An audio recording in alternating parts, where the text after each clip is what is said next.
हमने स्टार्ट कर दिया है वेव ऑप्टिक्स, जिसमें इससे पहले हमने देखा था हाइजन प्रिंसिपल। आज हम देखेंगे हाइजन ने कैसे लॉ ऑफ रिफ्लेक्शन और लॉ ऑफ रिफ्रैक्शन को प्रूव किया वेव थ्योरी से। तो इसमें पहले लिखिए reflection on the basis of wave theory, या टॉपिक ये भी आप लिख सकते हैं to prove laws of reflection on the basis of Huygens principle. ठीक है, देखते हैं वेव थ्योरी से कैसे लॉ ऑफ रिफ्लेक्शन को प्रूव किया गया। लॉ ऑफ रिफ्लेक्शन को अगर प्रूव करना है मतलब angle I equal to angle R prove करना है, angle of incidence is equal to angle of reflection. और सेकंड लॉ कि incident ray, normal and reflected ray all lie in the same plane, ये दोनों laws हमको prove करने हैं। ठीक है, कैसे करना है देखो। तो यहां पे हमारे पास एक सरफेस है, ये सरफेस मिरर हो सकती है, कुछ और सरफेस हो सकती है, और यहां पे आ रही है एक वेव फ्रंट, एक वेव फ्रंट ऐसे यहां पे आ रही है। ठीक, यह है वेव फ्रंट, और इस वेव फ्रंट का नामकरण कर लेते हैं, और ये है ए बी। तो ए बी हमारी इंसिडेंट वेव फ्रंट है। देखो हमें करना क्या है, हमें लॉज ऑफ रिफ्लेक्शन को प्रूव करना है बाय हाइजन प्रिंसिपल, या ये कहें रिफ्लेक्शन को प्रूव, लॉज ऑफ रिफ्लेक्शन को प्रूव करना है on the basis of wave theory. तो यहां पे एक सरफेस है, मिरर ले लो, कुछ भी ले लो, और यहां पे एक वेव फ्रंट आ रही है, प्लेन वेव फ्रंट है, प्लेन वेव फ्रंट। उसका आप आगे वाला पार्ट देख रहे हैं। ठीक है, ये प्लेन वेव फ्रंट ऐसे, ये प्लेन वेव फ्रंट ऐसे आ रही है मिरर पे। तो ये हमारी इंसिडेंट वेव फ्रंट हो गई। तो मैं ए बी को लिख लेता हूं incident wave front, incident wave front. ठीक है जी। अब देखिए हमने पढ़ा है कि वेव फ्रंट के परपेंडिकुलर होगी रे ऑफ लाइट। तो रे ऑफ लाइट इसके परपेंडिकुलर ये है ऐसे, इंसिडेंट वेव फ्रंट, रे ऑफ लाइट इसके परपेंडिकुलर, देखो कैसी वेव फ्रंट है, ये प्लेन वेव फ्रंट है। ठीक, रे ऑफ लाइट इसके परपेंडिकुलर, तो रे ऑफ लाइट यहां ले लो, इसके परपेंडिकुलर यहां ड्रॉ कर लेते हैं, दिस इज रे ऑफ लाइट। थोड़ा सही से इसको ड्रॉ कर लेते हैं, ये हमारी इसके परपेंडिकुलर रे ऑफ लाइट। ठीक, ये रे ऑफ लाइट है, ये हमारे पास इंसिडेंट रे। ठीक, समझ रहे हैं, मैंने बताया था इससे पहले भी कि वेव फ्रंट के परपेंडिकुलर होगी direction of propagation of light energy, और direction of propagation of light energy मतलब रे ऑफ लाइट। तो ये इंसिडेंट रे है। अब ये नॉर्मल हो गई, इस सरफेस का नॉर्मल, इस सरफेस का नॉर्मल मैं ब्लू से ड्रॉ करता हूं, ये नॉर्मल हो गई सरफेस का। ठीक है, तो नॉर्मल के साथ इंसिडेंट रे जो एंगल बनाती है, this is angle of incidence I, this is angle of incidence I. अब ध्यान से देखना, ध्यान से देखना, ध्यान से देखना, एंगल ऑफ इंसिडेंस समझ आ गया, जो हम पहले पढ़ते हुए आ रहे हैं ना, इंसिडेंट रे नॉर्मल के साथ, सरफेस के नॉर्मल के साथ इंसिडेंट रे जो एंगल बनाती है, this is angle of incidence denoted by I. ठीक, ये तो इंसिडेंट वेव फ्रंट है, प्लेन वेव फ्रंट है। अब देखो देखो देखो देखो, ये एंगल आई है, ये दोनों एक दूसरे के परपेंडिकुलर हैं। ठीक, मैं इसको यहां पे ड्रॉ कर लेता हूं, ये हमारे पास इंसिडेंट वेव फ्रंट, और ये हमारे पास इंसिडेंट रे, ये नॉर्मल हो गई। इंसिडेंट रे नॉर्मल के साथ जो एंगल बना रही है, this is angle of incidence, ये वाला मैंने यहां पे ड्रॉ कर लिया। अब देखो ये एंगल तो 90 डिग्री है ना पूरा, इंसिडेंट वेव फ्रंट के साथ इंसिडेंट रे जो एंगल बनाती है वो 90 डिग्री, दोनों एक दूसरे के परपेंडिकुलर होते हैं। ठीक है, 90 डिग्री, अगर ये 90 डिग्री है, ये आई है, तो ये 90 माइनस आई होगा, ये सरफेस हो गई नीचे। ठीक है, ये हमारे पास रे और वेव फ्रंट दोनों में कितना एंगल होता है, 90 डिग्री। ये एंगल आई है, एंगल ऑफ इंसिडेंस, तो ये 90 माइनस आई होगा, क्योंकि ये पूरा 90 है, ये 90 माइनस आई है, और ये टोटल 90 है, ये पूरा 90 है, तो ये कितना होगा, आई होगा, ये वाला एंगल ऑफ इंसिडेंस आई।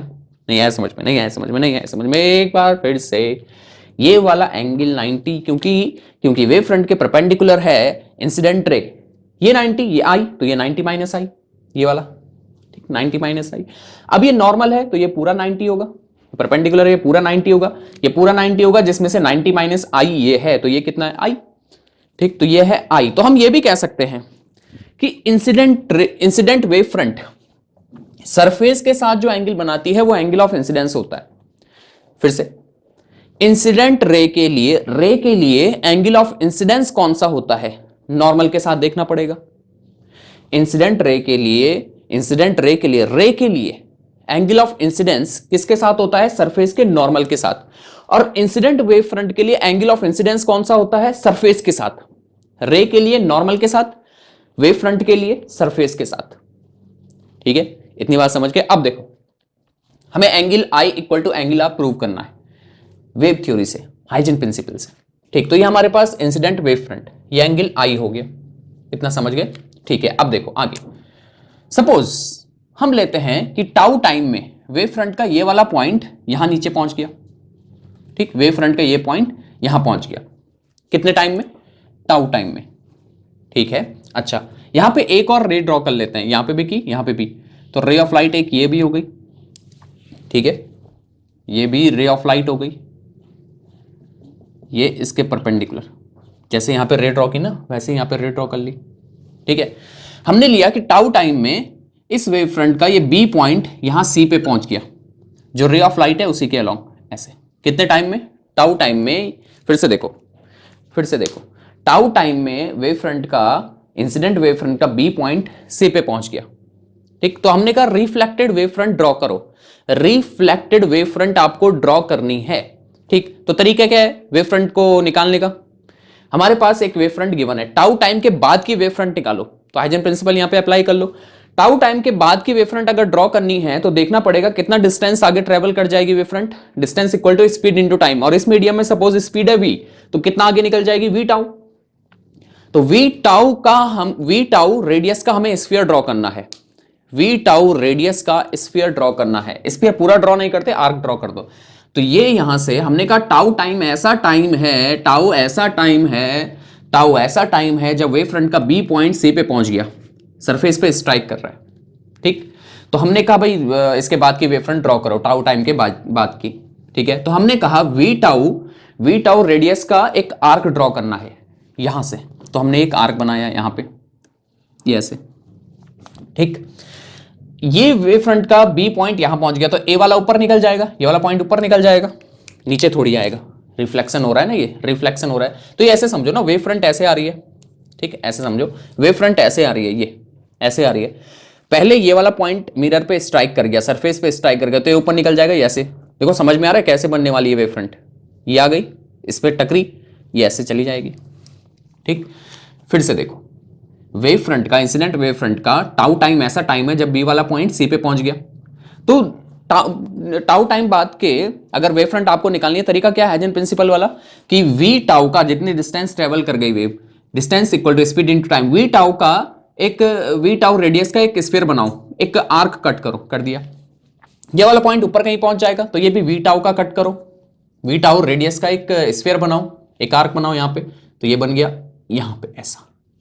ठीक, कितने डिस्टेंस है ये? वी टाउ, अभी लिखेंगे उसको। अब इनका कॉमन टेंजेंट बना दो, तो कॉमन टेंजेंट ये रहा, ये कॉमन टेंजेंट बन गया इनका। ठीक, तो ये क्या है? इस पॉइंट को मैं डी कह लेता हूं, तो ये क्या है हमारे पास? This is C D is reflected wave front, reflected wave front. एक बार फिर से, ये वेव फ्रंट ऐसी आई ए बी, ये ए बी ऐसे आई। ठीक, ये वाला पॉइंट ए वाला पहले स्ट्राइक कर गया सरफेस के साथ, ऐसे टकराया, तो ये वाला ऊपर निकल जाएगा, ये अब आ रहा है, ये ऐसे, समझ में आ रहा है? ये आया, टकर गया ऐसे। ठीक, ऐसे भी बता देता हूं, ये आया ए बी, ये वाला पॉइंट पहले टकर गया, ये ऊपर निकल गया, ये अब आ रहा है ऐसे, ये ऐसे टकरा, ये, समझ गए? ठीक है, हाइजेन प्रिंसिपल से कैसे देखा? पहले ए बी वेव फ्रंट आ रही थी, अभी रे ऑफ लाइट को थोड़ी देर के लिए भूल जाओ, ए बी वेव फ्रंट आ रही थी। हमने कहा भाई टाउ टाइम बाद वेव फ्रंट कहां होगी बनाओ, तो हमने टाउ ऐसा टाइम लिया जब ये बी वाला यहां पहुंच जाए सी पे, तो हमने वी टाउ का रेडियस का, वी टाउ रेडियस का एक स्फीयर बनाया, आर्क बनाया। ठीक, ये यहां पहुंच गया, और ये वाला कहीं आगे पहुंचेगा, ये भी वी टाउ होगा, एडी जो डिस्टेंस आएगी अभी लिखेंगे उसको। तो यहां पे आर्क बनाया, दोनों का कॉमन टेंजेंट, और सी डी हो गई हमारी रिफ्लेक्टेड वेव फ्रंट। अब इंसिडेंट वेव फ्रंट के परपेंडिकुलर जो रे है वो इंसिडेंट रे है, ये नॉर्मल के साथ एंगल आई बना रही है, ये भी हमारी इंसिडेंट रे है ये। ठीक है, और इसी के अलावा हमने सी पॉइंट लिया। अब देखो, अब हमें रिफ्लेक्टेड रे चाहिए, कौन सी रे? रिफ्लेक्टेड रे। रिफ्लेक्टेड रे कहां होगी? रिफ्लेक्टेड वेव फ्रंट के परपेंडिकुलर, तो इसके परपेंडिकुलर यहां से ऐसे आई है, this is what, this is reflected ray, ये रिफ्लेक्टेड रे है। और रिफ्लेक्टेड रे नॉर्मल के साथ जो एंगल बनाती है, this is angle of reflection, R, है ना? रे के टर्म्स में भी हमने देख लिया, ये इंसिडेंट रे, रिफ्लेक्टेड रे, एंगल आई, एंगल आर। ठीक है, समझ गए? अब देखो ध्यान से, एडीसी ट्राइंगल को देखो, एडीसी दिस इज 90 डिग्री, ये 90 डिग्री होगा, ठीक है, 90 तो होगा। अच्छा, ये एबीसी में ये वाला भी 90 होगा, ये 90 है ना, ये 90 है। ये रे ऑफ लाइट है, ये वेव फ्रंट है, दोनों में एंगल 90, ये वाला भी 90 होगा। ठीक, अच्छा अब यहां देखो एडीसी ट्राइंगल में वापस आओ, इसको मैं थोड़ा अलग करके देता हूं, यहां पे जूम करके, ये और ये। ठीक है, मैंने इसको यहां पे ड्रॉ कर लिया ताकि आपको समझ में आए, अच्छे से अलग कर लिया मैंने इसको, कंफ्यूज मत होना। ये हमारा डी पॉइंट है, ये ए है और ये सी है। ठीक, ये हमारा एडी रिफ्लेक्टेड रे है और ये है एंगल आर। अब ध्यान से देखो, ये पूरा एंगल 90 होगा क्योंकि नॉर्मल के साथ बन रहा है ये पूरा, ये वाला। ठीक, 90 होगा, ये आर है तो ये 90 माइनस आर हो जाएगा इतना। ये पूरा 90 है जिसमें से ये आर है तो ये कितना बचा, ये पूरा 90 है जिसमें से ये आर है तो ये कितना बचा, angle D A C 90 minus R. ये 90 माइनस आर है, ये 90 है। ट्राइंगल के तीनों एंगल का सम 180 होता है, ये 90 माइनस आर है, ये 90 है तो ये कितना होगा, आर होगा। ट्राइंगल के इंटीरियर एंगल का सम 180 होता है, ये 90 है, ये 90 माइनस आर है तो ये कितना होगा, 90 माइनस आर, ये है, ये 90 है तो ये कितना होगा, आर होगा। तीनों का सम कर लो 180 आएगा, 90 माइनस आर प्लस 90 180। ठीक है, तो ये आर हो गया, आर हो गया। अब ध्यान से देखो, रिफ्लेक्टेड वेव फ्रंट सरफेस के साथ जो एंगल बना रही है वो एंगल ऑफ रिफ्लेक्शन होता है वेव फ्रंट के लिए। वेव फ्रंट के लिए एंगल ऑफ इंसिडेंस कौन, वेव फ्रंट के लिए एंगल ऑफ इंसिडेंस देखना है कि वो सरफेस के साथ कितना एंगल बना रही है। रिफ्लेक्टेड वेव फ्रंट के लिए एंगल ऑफ रिफ्लेक्शन कौन, कि वो सरफेस के साथ कितना एंगल बना रही है। रे के लिए एंगल ऑफ आई और angle R, angle I angle R कैसे देखना है, रे के लिए देखना है with the normal, wave front के लिए with the surface. Wave front के लिए सरफेस के साथ कितना एंगल बन रहा है और रे के लिए नॉर्मल के साथ कितना एंगल बन रहा है। समझ गए, ये आर हो गया, ये क्लियर हुआ, ज्योमेट्री यहां से दो निकाल लोगे। ठीक है, हमें finally angle I equal to angle R prove करना है भाई। अब देखो ये क्लियर हुआ। अब देखो ध्यान से, इन ट्राइंगल्स एडीसी एंड एबीसी, दो ट्राइंगल देख पा रहे हैं, एडीसी और एबीसी देख पा रहे हैं दोनों, हाँ सर देख पा रहे हैं। ठीक है, एंगल डी और एंगल बी, ये वाला इसको थोड़ा हटा देता हूं, ये भी 90 डिग्री है लेकिन कंफ्यूज ना हो तो मैं इसको हटा देता हूं। ठीक है, इसमें ये एंगल डी, एडीसी में एंगल डी और एबीसी में एंगल बी, दोनों इक्वल है। Angle D equal to angle B 90 degree के इक्वल, जितना एंगल डी है एडीसी और एबीसी में ये दोनों एंगल इक्वल है 90 डिग्री। ठीक है सर, ये तो हो गया। अब आगे देखो, एसी दोनों में है तो AC equal to AC, common है ना, कॉमन है ये तो दोनों में। ठीक, अब ध्यान देना, जैसे यहां पे बीसी है वी टाउ, जैसे, अच्छा इधर मैं इसी का लिख लेता हूं, जैसे यहां पे बीसी है वी टाउ, वैसे ही एडी भी वी टाउ होगा, ये आर्क भी तो वी टाउ का था। ठीक, इतना ये आर्क कट किया था ना हमने वी टाउ का। ठीक है, तो जैसे यहां पे एडी है, जैसे एडीसी ट्राइंगल में एडी है वैसे ही वहां पे बीसी है वी टाउ। आर्क कट नहीं किया था हमने यहां से कि दूसरी वेव फ्रंट टाउ टाइम के बाद की कहां होगी, तो यहां आर्क कट करो वी टाउ का, तो एडी वी टाउ है और बीसी भी यहां वी टाउ है, दोनों इक्वल। ठीक, दोनों इक्वल है वी टाउ के। अब ध्यान दो, क्या दोनों ट्राइंगल कॉन्ग्रेंट हो जाएंगे आरएचएस कॉन्ग्रेंसी से, यस, राइट एंगल। ठीक, इसके सामने वाला हाइपोटेनियस और साइड भी इक्वल है, so by RHS congruency rule, अब तो मैथ्स चल गई। So by RHS, right angle hypotenuse side, right angle hypotenuse side, triangle ADC is congruent to triangle ABC, दोनों कॉन्ग्रुएंट हो जाएंगे। ठीक, आरएचएस से दोनों कॉन्ग्रुएंट हो गए, एडीसी और एबीसी। अगर दोनों कॉन्ग्रुएंट हो गए तो angle I equal to angle R, hence angle I equal to angle R. कैसे सर, देखो इन दोनों, ये दोनों ट्राइंगल कॉन्ग्रुएंट हो गए, इनकी ये एडी और बीसी इक्वल हैं, एडी के सामने वाला एंगल आर, बीसी के सामने वाला एंगल आई। अगर एडी और बीसी एंगल है, एडी और बीसी इक्वल हैं तो इनके सामने वाले एंगल आर और एंगल आई ये भी इक्वल होंगे। ठीक है, निकाल सकता हूं। तो ये है angle I equal to angle R, आ गया, काम बन गया। Angle I equal to angle R, angle of incidence is equal to angle of reflection, तो हम कहेंगे this is law of reflection. तो देखिए वेव थ्योरी ने लॉ ऑफ रिफ्लेक्शन को प्रूव कर दिया, एक्सप्लेन कर दिया। ठीक, हाइजिन ने हाइजिन ने लॉ ऑफ रिफ्लेक्शन को प्रूव कर दिया। कितनी बड़ी बात थी कि वेव थ्योरी से हम लॉ ऑफ रिफ्लेक्शन को प्रूव कर सकते हैं, रिफ्लेक्शन को एक्सप्लेन कर सकते हैं। ठीक है, ये तो एक ही लॉ हुआ। सेकंड लॉ को भी देख लेते हैं। ये समझ में आ गया ना क्या किया? सेकंड लॉ को भी देख लेते हैं। सेकंड लॉ कैसे एक्सप्लेन किया गया? अगर आप ध्यान से देखो, जो सरफेस है, सरफेस, ये नीचे सरफेस दिख रही है आपको, ये सरफेस ऐसे रखी होगी, ऐसे इस प्लेन में। मतलब ये जो बोर्ड है उसके परपेंडिकुलर, बोर्ड तो ये है ना, बोर्ड ये है, ये सरफेस इसके परपेंडिकुलर है यहां इस प्लेन में। तो सरफेस, जो सरफेस है और जो हमारे पास इंसिडेंट वेव फ्रंट है, IW incident wave front, incident wave front AB। देखो AB, देखो सरफेस तो प्लेन के, बोर्ड के प्लेन के परपेंडिकुलर हो गई, सरफेस यहां है बोर्ड के प्लेन के परपेंडिकुलर। इंसिडेंट वेव फ्रंट भी बोर्ड के प्लेन के परपेंडिकुलर है, क्योंकि इंसिडेंट वेव फ्रंट ऐसे आ रही है, प्लेन वेव फ्रंट है ऐसे आ रही है, तो बोर्ड का प्लेन ये है, ये यहां आ रही है। नहीं आया समझ में? इंसिडेंट वेव फ्रंट AB ये है, ठीक, यहां इस प्लेन में, और बोर्ड का प्लेन ये है। तो इंसिडेंट वेव फ्रंट भी बोर्ड के प्लेन के परपेंडिकुलर है, और reflected wave front CD, reflected wave front CD, reflected wave front CD इस प्लेन में है। ये ऐसे आई, ऐसे वापस गई। तो रिफ्लेक्टेड वेव फ्रंट भी बोर्ड के प्लेन के परपेंडिकुलर है, perpendicular to plane of board.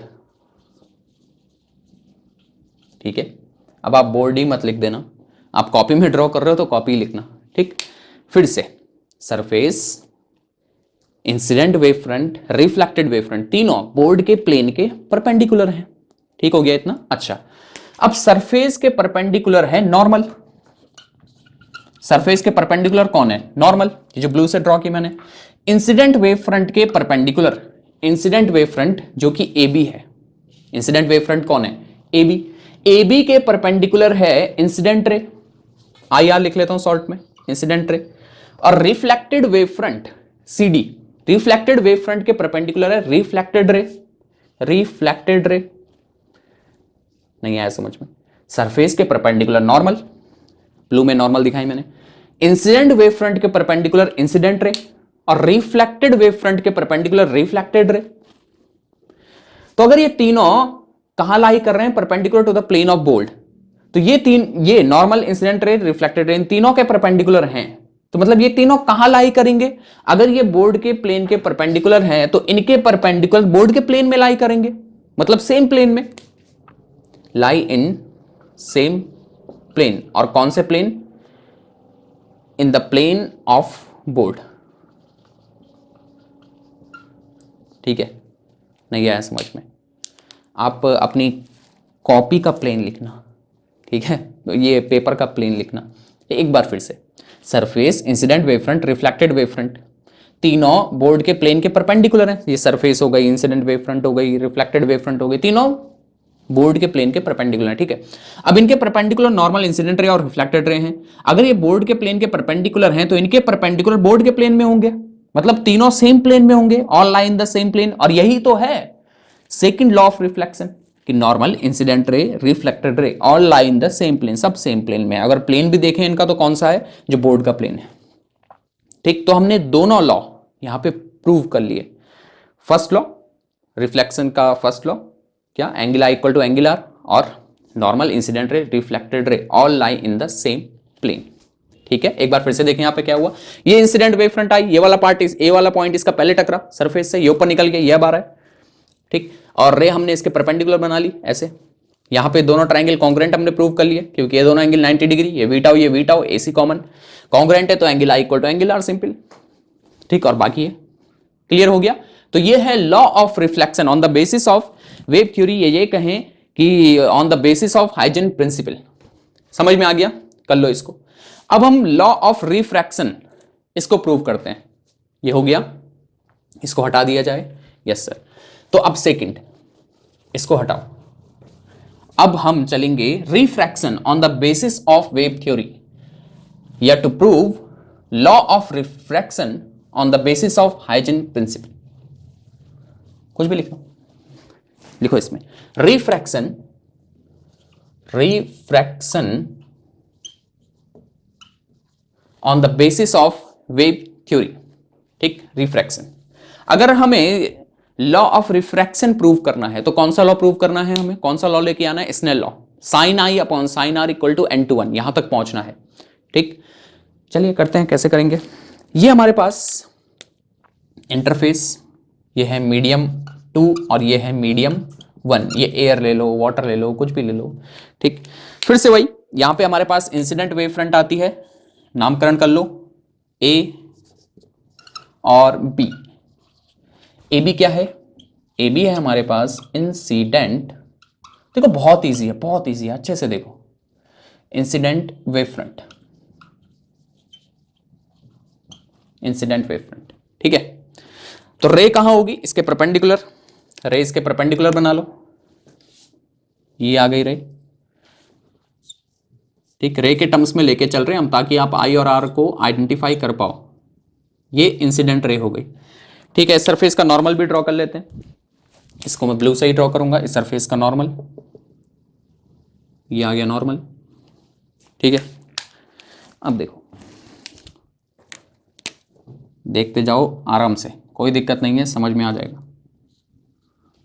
ध्यान से देखना। लेकिन ये हमारे पास इंसिडेंट वेव फ्रंट हो गई A B.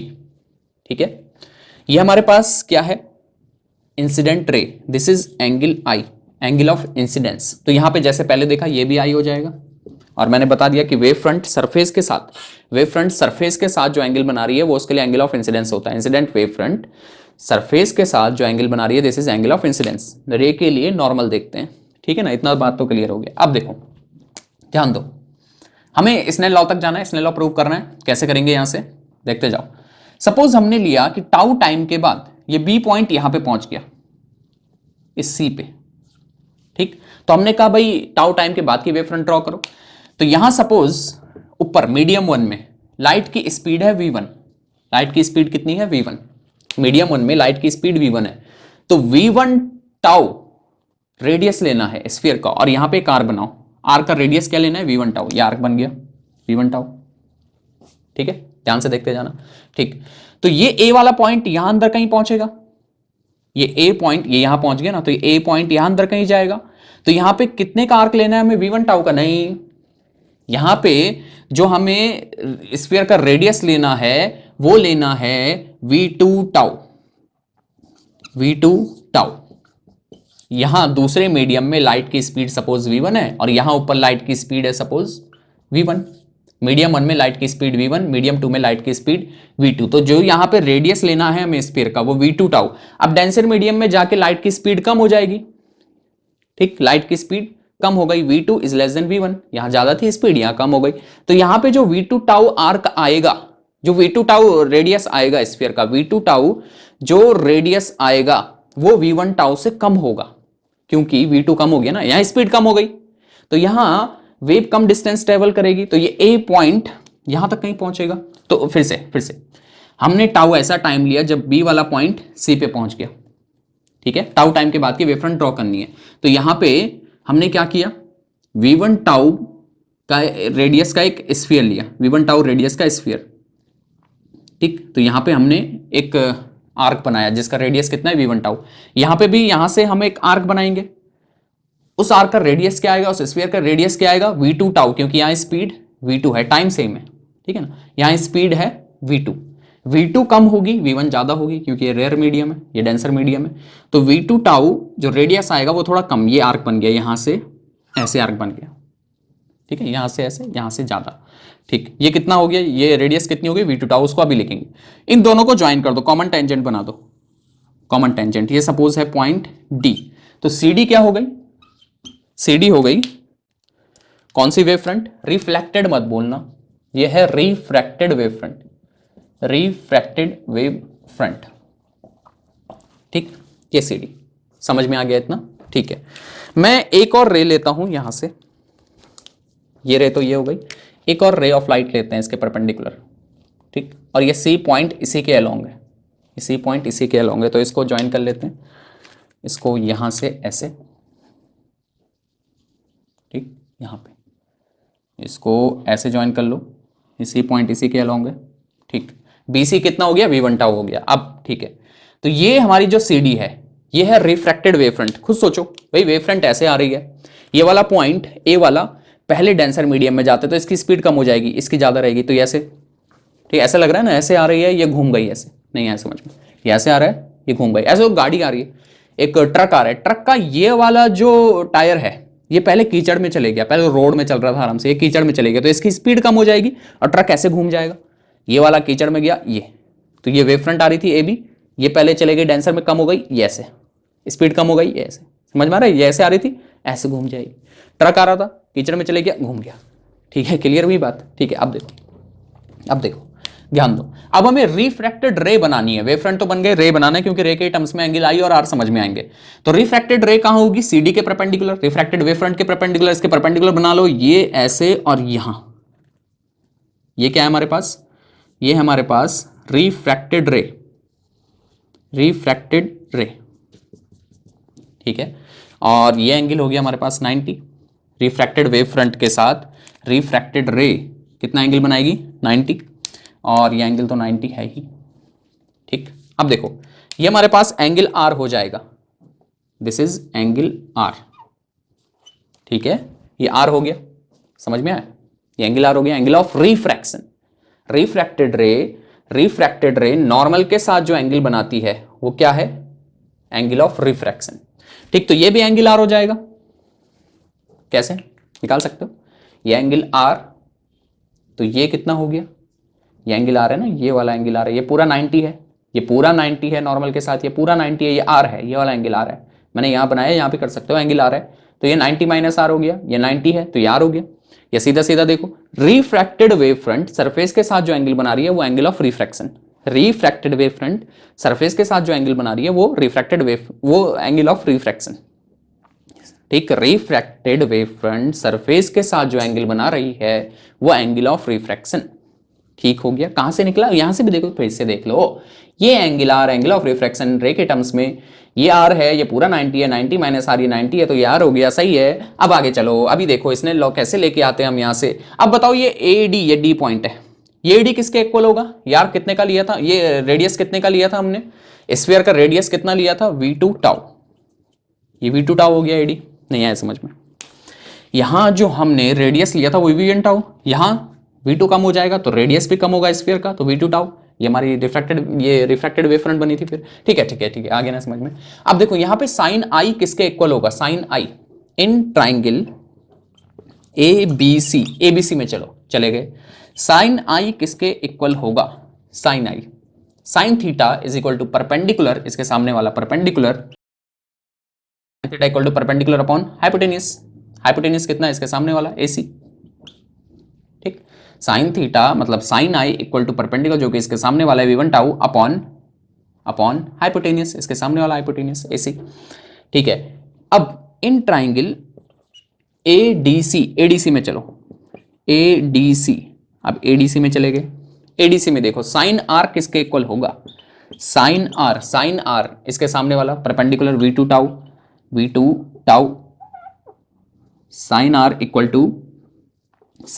To v2 tau perpendicular upon hypotenuse 90 के ये AC, ठीक। अब sine I upon sine R कर दो, sine I upon sine R कर दो, तो sine I upon sine R कर दो, sine I upon sine R, now sine I upon sine R will be equal to sign I upon sine R, तो tau से tau गया, AC से AC गया, v1 अपॉन v2 हो गया काम। Sine of angle of incidence upon sine of angle of refraction is equal to v1 upon v2, v1 speed of light in medium 1, वो तो चेंज नहीं होगी, कांस्टेंट रहेगी, v2 speed of light in medium 2, वो भी constant रहेगी, तो sine I upon sine R constant आ गया। लाइट की स्पीड मीडियम 1 में बदलेगी नहीं, लाइट की स्पीड मीडियम 2 में वही रहेगी जो मीडियम 2 में है, तो sine I upon sine R constant आ गया, यही है स्नेल लॉ ऑफ रिफ्रैक्शन, ठीक आ तो गया, ये कांस्टेंट हो गया, यही तो होता है Snell law of reflection, ratio of sine of angle of incidence to the sine of angle of refraction is a constant for a given pair of media, अब कांस्टेंट आ गया। अब इसको रिफ्रैक्टिव इंडेक्स के टर्म्स में भी लेके आ सकते हैं। Now as we know that n1 equal to c upon v1, refractive index of this medium is c upon v1 and n2 equal to c upon v2, ठीक। तो v1 अपॉन v2 किसके equal निकल जाएगा? यहां से निकाल लो, v1 upon v2 equal to n2 upon n1, या n21 लिख सकते हैं इसको। तो इसका मतलब हमारे पास sine I upon sine R किसके इक्वल आ गया, v1 अपॉन वी टू, और v1 अपॉन वी टू किसके इक्वल है, n2 अपॉन n1, या n2 1 लिख लो इसको, ठीक। और यही है हमारे पास, this is Snell's law, Snell's law of refraction. हो गया, प्रूव हो गया। तो हाइजन ने बड़े अच्छे तरीके से लॉ ऑफ रिफ्रैक्शन को भी प्रूव कर लिया था, ठीक। क्या लेके, कि लाइट एक वेव है, तो हमने वेव फ्रंट लेके लॉ ऑफ रिफ्रैक्शन को भी प्रूव कर लिया।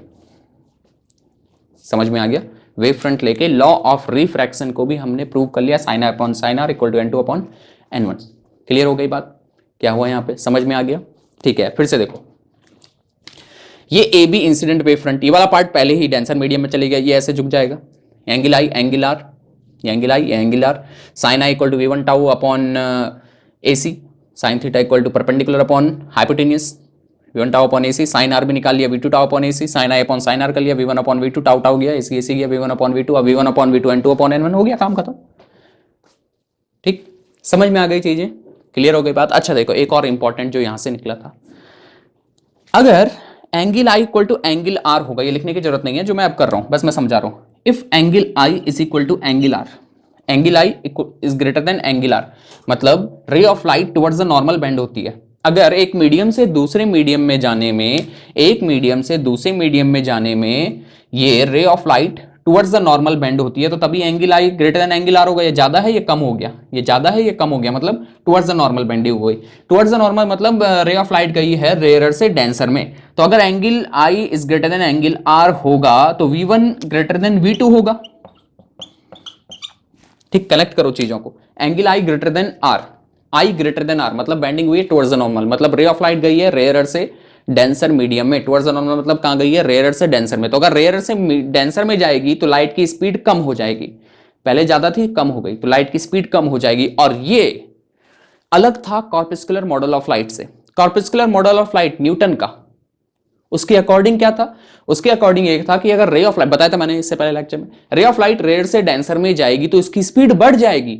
लेकिन हाइजन ने बताया अगर रे ऑफ लाइट रेयर से डेंसर में जाएगी, मतलब आई ग्रेटर देन आर, मतलब टुवर्ड्स द नॉर्मल, मतलब रेयर से डेंसर में जाएगी तो उसकी स्पीड कम हो जाएगी, उसकी स्पीड कम हो जाएगी। और फोकॉल्ट ने 1850 में बताया कि यही सही है, यही होता है। उन्होंने एक्सपेरिमेंट से बताया, इन्होंने थ्योरी दी थी कि ऐसा हो जाएगा, रेयर से डेंसर में जाएगी स्पीड कम हो जाएगी, लेकिन फोकॉल्ट ने एक्सपेरिमेंट करके बताया 1850 में कि ऐसा ही होता है। रेयर से डेंसर में जब लाइट जाती है तो उसकी स्पीड कम हो जाती है, लाइट की स्पीड कम हो जाती है रेयर मीडियम से डेंसर मीडियम में जाने में, ठीक है। इसीलिए न्यूटन का कॉर्पस्कुलर मॉडल फेल हो गया था, ठीक, क्योंकि उन्होंने तो बताया था कि रेयर से डेंसर में जाने में लाइट की स्पीड बढ़ जाती है, न्यूटन ने बताया था, इन्होंने क्या बोला, कम हो जाती है, जो कि सही बात है, ठीक।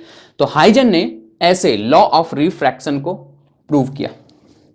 अच्छा दूसरा लॉ, कि दूसरा लॉ क्या है इसका, रिफ्रैक्शन का, कि incident ray, refracted ray, normal all lie in the same plane. ये भी उसी तरीके से आप एक्सप्लेन कर सकते हो जैसे मैंने सेकंड लॉ एक्सप्लेन किया, लॉ ऑफ रिफ्लेक्शन का। इससे पहले देखो फिर से, refracted wave front, refracted wave front, incident wave front और ये सरफेस, तीनों बोर्ड के प्लेन के परपेंडिकुलर, और तीनों के परपेंडिकुलर इंसिडेंट रे, नॉर्मल और रिफ्रैक्टेड रे, ठीक।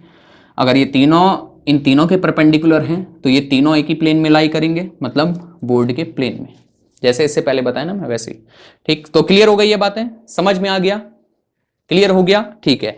अब आगे चलते हैं, आगे चलते हैं। ये आ सकता है भाई कि हाइजन प्रिंसिपल एक्सप्लेन करो, state Huygens principle and explain law of reflection और law of refraction on the basis of Huygens principle, तो ये प्रूव करना पड़ेगा, आना चाहिए, ठीक है। अब हम वेव फ्रंट के शेप्स ड्रॉ करते हैं। जब वेव फ्रंट पास होती हैं लेंसेज से, मिरर से, लेंस या मिरर से अगर कोई वेव फ्रंट पास हो रही है तो उसका शेप कैसा हो जाएगा। देखो सबसे पहले आया आपके पास प्रिज्म, ये आया आपके पास प्रिज्म, ध्यान देना भाई। और यहां पे एक प्लेन वेव फ्रंट आ रही है, प्लेन वेव फ्रंट ऐसे, ये इंसिडेंट वेव फ्रंट है, थोड़ा सीधी बना लेता हूं इसको, ये प्लेन वेव फ्रंट है, क्या है ये, प्लेन वेव फ्रंट, ठीक। अब प्लेन वेव फ्रंट मैंने ऐसे की, ये ऐसे समझो ऐसी है ये, ठीक। अब इसको साइड से दिखाया तो एक ऐसे बनाएंगे, बार बार ऐसे कौन बॉक्स बना, प्लेन वेव फ्रंट समझ गए ना, ये ऐसी है, ये ऐसी है, ठीक, लेकिन मैंने इसको साइड से दिखाया तो ऐसे ही दिखाऊंगा मैं प्लेन वेव फ्रंट को, आप ऐसा भी ड्रॉ कर सकते हैं, कोई दिक्कत नहीं। तो प्लेन वेव फ्रंट आ रही है, स्ट्राइक करने प्रिज्म के साथ, आपको ड्रॉ करनी है रिफ्रैक्टेड वेव फ्रंट, जो बाहर निकलेगी वेव फ्रंट वो कैसी होगी, उसका शेप कैसा होगा। ये ऐसे आ रही है, जो बाहर निकलेगी उसका शेप कैसा होगा, कैसा होगा, कैसा होगा। तो वेव फ्रंट अगर आपको ड्रॉ करना है तो उसके लिए रे से आपको चलना है, पहले रे ऑफ लाइट ड्रॉ कर दो, वो ड्रॉ करना इजी होता है, और रे के परपेंडिकुलर वेव फ्रंट होती है। तो कैसे करेंगे, अगर वेव फ्रंट ऐसी प्लेन है, प्लेन वेव फ्रंट है, तो रेज ऐसे पैरेलल आ रही होंगी, ऐसे, ये रेज आ गई, ये ब्लैक में रेज बना दी मैंने, ये वेव फ्रंट है। हाँ, आपको यहां से बाहर जो निकल रही है वो वेव फ्रंट ड्रॉ करनी है। तो अगर ये प्लेन है तो रेज पैरेलल आ रही होंगी, ठीक। ये कहां जाएगी, देखिए ये यहां चली गई, ये रेज ऐसे कहां जाएगी, इसके बाद इस सरफेस का नॉर्मल ड्रॉ कर लो, कहां बेंडिंग होगी, रेयर से डेंसर में जा रही है, टुवर्ड्स द नॉर्मल नीचे, फिर ये यहां बाहर जा रही है, डेंसर से rare away from the normal, ये ऐसे, इसके साथ भी यही होगा, ठीक। अब देखो ये रेज ड्रॉ हो गई, ये रेज ड्रॉ हो गई जो बाहर आ रही हैं। अगर रेज ड्रॉ हो गई तो वेव फ्रंट ड्रॉ करो भाई, कैसी वेव फ्रंट आएगी, कैसी वेव फ्रंट आएगी, ये देखो रेज ऐसे हैं, ये हैं, एक ही सॉल्यूशन बचता है कि वेव फ्रंट और रे में कितना एंगल होना चाहिए, 90 डिग्री। तो ये भी आएगी प्लेन वेव फ्रंट, ऐसे प्लेन वेव फ्रंट, समझ गए, ये ऐसे वेव फ्रंट आ गई। ये एक बार फिर से आपके पास प्लेन वेव फ्रंट आ रही थी, प्रिज्म से स्ट्राइक करने, इंसिडेंट वेव फ्रंट, जब यहां से बाहर निकलेगी वो वेव फ्रंट आपको ड्रॉ करनी है। तो मैंने बताया वेव फ्रंट के लिए पहले रेज ड्रॉ करो, और रेज के परपेंडिकुलर वेव फ्रंट होती हैं। तो ये रेज गई, ये प्लेन आ रही थी तो पैरेलल रेज आ रही होंगी, ये ऐसे चली गई, अब इनके परपेंडिकुलर वेव फ्रंट ड्रॉ करनी है, ठीक। तो यही ऑप्शन बचता है। तो ऐसा नहीं लग रहा कि ये वेव फ्रंट ऐसे आ रही थी सीधा और इसके ऐसे झुक गई, ऐसे आ रही थी सीधा और ये, ठीक। ऐसा होना भी था ही, इसने थोड़ा कॉमन सेंस भी यूज करना पड़ेगा यहाँ पे, रेज से तो आप कर सकते, थोड़ा सा कॉमन सेंस यूज करते हैं। देखो देखो देखो देखो देखो, ये वाला जो पार्ट है वेव फ्रंट का, इसको थिकेस्ट पोर्शन से जाना था प्रिज्म के, ये थिकेस्ट पोर्शन है प्रिज्म का, तो इसको यहां से पास होना था। अगर यहां से पास होना था, हम जानते हैं कि लाइट की स्पीड डेंसर मीडियम में कम हो जाती है, तो जब ये वेव फ्रंट ऐसे पास हो रही थी, इस वाले पोर्शन को, इतने पार्ट को थिकेस्ट पोर्शन से जाना था, और जैसे जैसे ऊपर जाते गए तो वेव फ्रंट को कम टाइम के लिए प्रिज्म के अंदर रहना है, ठीक। तो इतने पार्ट की स्पीड कम होती गई, ये पीछे छूटता गया, नहीं आया समझ में, नहीं आया समझ में। देखो ये वाला पोर्शन थिकेस्ट पोर्शन है, ऊपर की तरफ कम हो रहा है मटेरियल प्रिज्म का, ठीक। तो जो वेव फ्रंट का पार्ट यहां रहेगा उसकी स्पीड कम हो जाएगी, क्योंकि लाइट की स्पीड कम हो जाती है डेंसर मीडियम में, तो वो पीछे छूटता जाएगा और ये वाला आगे निकलता जाएगा। ये देखो ऐसे, ये वाला पार्ट पहले एंटर कर गया प्रिज्म में, तो इसकी स्पीड कम हो गई, इसकी स्पीड ज्यादा है अभी भी ऊपर वाले की। देखो फिर से ये वेव फ्रंट आई, इसकी स्पीड ज्यादा है क्योंकि ये अभी भी रेयर मीडियम में, इसकी स्पीड कम हो गई, डेंसर में चले गया, तो ये ऐसे झुकता चला गया, ये और ये बाहर निकला, इसकी स्पीड ज्यादा हो गई, ये अभी भी कम ही है क्योंकि ये वाला पार्ट डेंसर मीडियम में। ऐसे समझ में आ गया ना मैं क्या बोल रहा हूँ।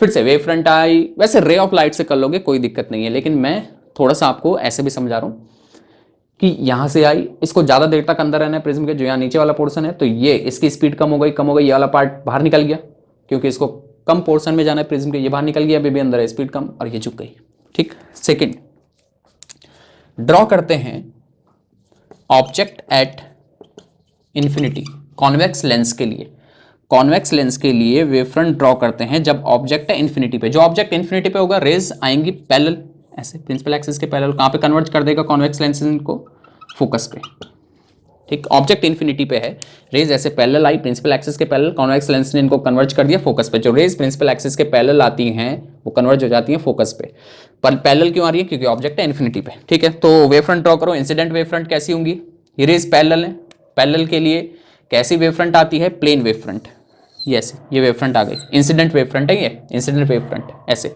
ठीक। इसको आप ऐसे भी ड्रॉ कर सकते हो जैसे मैंने पहले बोला, ऐसे, ठीक। मैं इनका साइड वाला दिखा रहा हूं बस, ऐसे, ठीक है ना, सिंपल, वरना ऐसे भी ड्रॉ कर सकते हैं यहाँ पे, ये, ठीक है। अब देखो ये वेव फ्रंट गई ऐसे, अब ये रेज इससे जाने के बाद ऐसी हो गई, रेज ऐसी हो गई, एक पॉइंट पे कन्वर्ज हो रही है, और पॉइंट सोर्स के लिए वेव फ्रंट कैसी होती है, spherical wave front, point source के पॉइंट पे आ रही है ना, और पॉइंट सोर्स के लिए वेव फ्रंट होती है स्फेरिकल। पैरेलल रेज के लिए वेव फ्रंट प्लेन होती है, पॉइंट सोर्स के लिए स्फेरिकल होती है। तो यहां कैसी वेव फ्रंट आएंगी, प्लेन। अगर प्लेन आ जाएगी, प्लेन आ जाएगी तो ये रेज परपेंडिकुलर नहीं रहेंगी वेव फ्रंट के, ठीक है। फिर ये समझ लो ये पॉइंट है, यहाँ पे पॉइंट है तो स्फेरिकल वेव फ्रंट बनेंगी। तो कैसी स्फेरिकल, इधर के लिए ऐसे बनाए या ऐसे बनाए? अगर ऐसे बनाओगे तो मतलब इस स्फीयर का सेंटर इधर है, लेकिन पॉइंट तो इधर है, यहाँ पे कन्वर्ज हो रही है, तो स्फीयर का सेंटर पॉइंट ये है ना, यहाँ पे कन्वर्ज हो रही है रेज, तो स्फीयर का सेंटर इधर ही होगा। तो ये ऐसे आएंगे, स्फेरिकल वेव फ्रंट आएंगी और इनके परपेंडिकुलर अगर ऐसे कर दोगे मतलब स्फीयर का सेंटर इधर है जबकि पॉइंट तो इधर है, तो ये ऐसे, ठीक, ये आ गई वेव फ्रंट, ऐसे स्फेरिकल वेव फ्रंट। फिर थोड़ा सा कॉमन सेंस वाली बात कर लेते हैं, ये तो समझ में आ गया ना, ऐसे स्फेरिकल आएंगे क्योंकि पॉइंट है, फिर ये स्फीयर ऐसे होगा, इसका सेंटर इधर, तो यहाँ, ठीक है। फिर दूसरे तरीके से इसको समझ लो, जैसे यहाँ पे समझा था, अगर ये वाले पोर्शन को देखें तो इसने थिकेस्ट पोर्शन से पास होना है, ठीक। प्लेन वेव फ्रंट का ये वाला पार्ट देखें तो इसको लेंस के थिकेस्ट पोर्शन से पास होना है, जो सबसे मोटा पोर्शन है, और जो यहां देर तक रहेगा उसकी जो लेंस के अंदर देर तक रहेगा वो पीछे छूट जाएगा, जो भी इस मटेरियल के अंदर देर तक रहेगा वो पीछे छूट जाएगा क्योंकि इसकी स्पीड कम हो जाएगी। तो ये वाले पार्ट को ज्यादा देर तक रहना है लेंस के अंदर क्योंकि ये थिकेस्ट पोर्शन से पास हो रहा है, तो ये पीछे छूट जाएगा, ये बीच वाला, और ये एजेस से पास हो रहे हैं तो बहुत कम देर तक इन्होंने अंदर रहना है लेंस के, तो ये आगे निकल जाएंगे, ये आगे निकल गए एजेस वाले, और ये मोटा वाला जो पार्ट है जो यहाँ से पास होगा वो वेव फ्रंट का वो वाला पार्ट पीछे रह गया, तो ये पीछे रह गया, ये आगे निकल गया, ठीक है। ऐसे भी समझ सकते हैं, वरना रेज से तो कर सकते हैं ना, रेज के परपेंडिकुलर वेव फ्रंट ड्रॉ कर दो बस। थर्ड केस देखते हैं, थर्ड केस, ये बात समझ में आई। केस नंबर 3 देखें, हाँ sir, case number 3, point object